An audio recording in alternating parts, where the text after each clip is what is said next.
तो होली स्पिरिट पवित्र आत्मा आएगा तो वो आप अब सेम नहीं रहोगे। फिर अब वो व्यक्ति नहीं हो जो व्यक्ति आप दिखते थे। हालेलुया।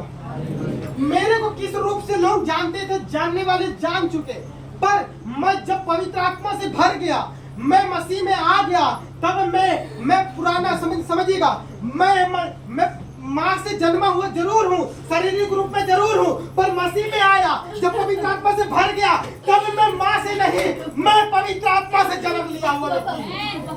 समझ रहे क्या?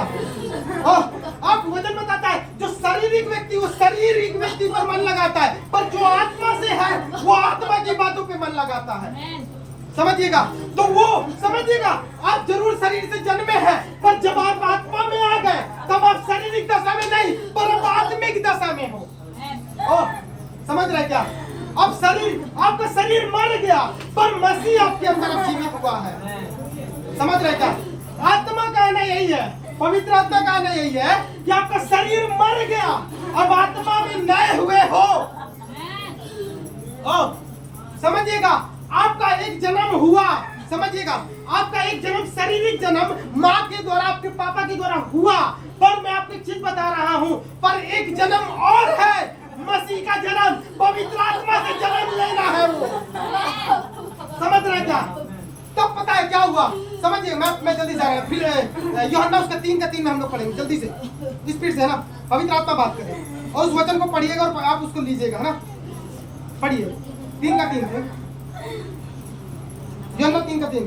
यीशु ने उनको उत्तर दिया, हाँ, मैं तुझसे सच-सच कहता हूँ, यदि कोई नए सिरे से ना जन्मे, हाँ, तो परमेश्वर का राज्य नहीं देख सकता। जब तक वो नए सिरे से नहीं जन्मेगा, एक व्यक्ति एक नई जिंदगी में नहीं जन्मता। एक बार फिर से पढ़ा, उसको पढ़ना, फिर से उसी पढ़ना।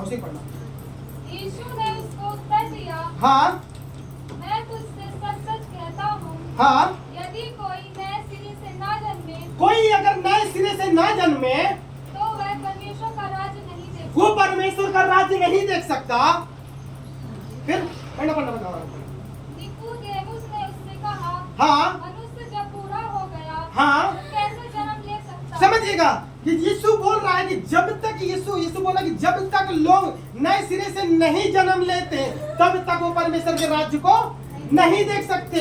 यीशु उन मनुष्यों से बोल रहा था जो उसके साथ चलते थे, जो अपने चेलों से बोल रहा था जो उसके साथ चलते थे। तब निकोदेमुस ने क्या बोला यीशु से कि जब मनुष्य बूढ़ा हो गया तब वो कैसे नया जन्म प्राप्त कर सकता है, वो कैसे जन्म ले सकता है वो। फिर पढ़ना। हाँ, क्या वह अपनी माता के गर्भ में दूसरी बार प्रवेश करके जन्म ले सकता है? वो क्या दूसरी बार क्या माँ के अंदर जाकर क्या वो जन्म ले सकता है? फिर यीशु ने उत्तर दिया, हाँ। मैं तुझसे सच-सच कहता हूँ, मैं तुझसे सच कहता हूँ, जब तक कोई मनुष्य जब तक कोई मनुष्य जल और आत्मा से ना जन्मे, जल और आत्मा से ना जन्मे, तो वह परमेश्वर के राज्य में प्रवेश नहीं कर सकता। ओ परमेश्वर के राज्य में वो प्रवेश नहीं कर सकता। समझिएगा, आत्मा में आत्मा क्यों जरूरी है? क्योंकि आपका नया जन्म वहीं से स्टार्ट होता है। ओ समझ रहे क्या? हालेलुया। समझ रहे क्या? वहां से आपका नया जन्म आ गया, आप नए जन्म के अंदर में प्रवेश कर चुके हैं। फिर पढ़ना, उसको आगे और पढ़ना। क्योंकि जो शरीर से जन्मा है वह शरीर है, जो शरीर से जन्मा है वो शरीर है, और जो आत्मा से जन्मा है जो आत्मा से जन्मा है वह आत्मा है। वो आत्मा है। समझ रहे? जो फ्लैश से जन्मा है वो फ्लैश है, जो स्पिरिट से जन्मा है वो स्पिरिट है। समझ रहे क्या?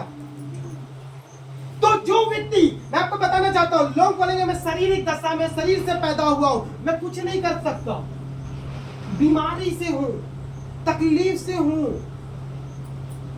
लोग किधर मन लगाए? शरीर शरीर शरीर शरीर।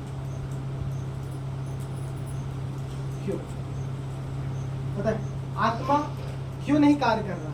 लोग बोलते मैंने थक गए, मैं थक गया, आपका शरीर साथ नहीं दिया, ओके, आप सो गए, प्रार्थना नहीं की, ये आपका शरीर है। पर अगर आप आत्मिक दशा में हो, आपने एक बार बोल दिया प्रार्थना करना